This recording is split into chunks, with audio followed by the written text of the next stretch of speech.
Hello दोस्तों, आज मैं आपके लिए फिर से एक अकबर और बीरबल के लिए कहानी लेकर आया हूँ जिसका शीर्षक है जोरू का गुलाम। एक बार की बात है, राजा अकबर और बीरबल दरबार में बैठे कुछ अहम मामलों पर चर्चा कर रहे थे।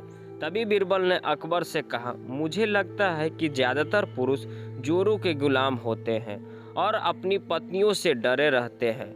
बीरबल की यह बात राजा को बिल्कुल भी पसंद नहीं आई। उन्होंने इस बात का विरोध किया। इस पर बीरबल भी अपनी बात मनवाने पर अड़ गए।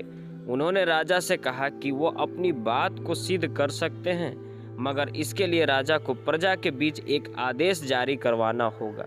वह आदेश था कि जिस पुरुष के अपनी पत्नी से डरने की बात सामने आएगी, उसे दरबार में एक मुर्गी जमा करनी होगी। राजा बीरबल की इस बात पर तैयार हो गए। अगले दिन राजा प्रजा के बीच आदेश कराया गया कि अगर यह बात सिद्ध हो जाती है कि कोई पुरुष अपनी पत्नी से डरता है, तो उसे दरबार में आकर बीरबल के पास एक मुर्गी जमा करवानी होगी। फिर क्या था, देखते ही देखते बीरबल के पास ढेरों मुर्गियां इकट्ठा हो गई और सैकड़ों मुर्गियों महल के बगीचे में घूमने लगी।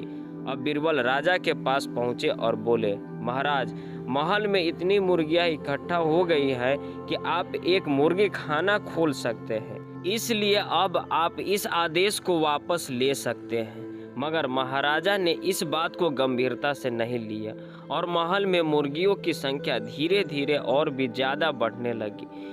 इतनी अधिक मुर्गियां महल में जमा हो जाने के बाद भी अब राजा अकबर बीरबल की बात से सहमत नहीं हुए, तो बीरबल ने अपनी बात सिद्ध करने के लिए एक नया उपाय निकाला। एक दिन बीरबल राजा के पास गए और बोले, महाराज, मैंने सुना है कि पड़ोस के राज्य में एक बहुत ही खूबसूरत राजकुमारी रहती है। अगर आप चाहें तो क्या मैं आपका रिश्ता वहां पक्का कर आऊं? यह सुनते ही राजा चौंक उठे और बोले, बीरबल, तुम यह कैसी बात कर रहे हो? महल में पहले से ही 2 महारानियां मौजूद हैं। अगर उन्हें इस बात की भनक भी लगी तो मेरी खैर नहीं होगी।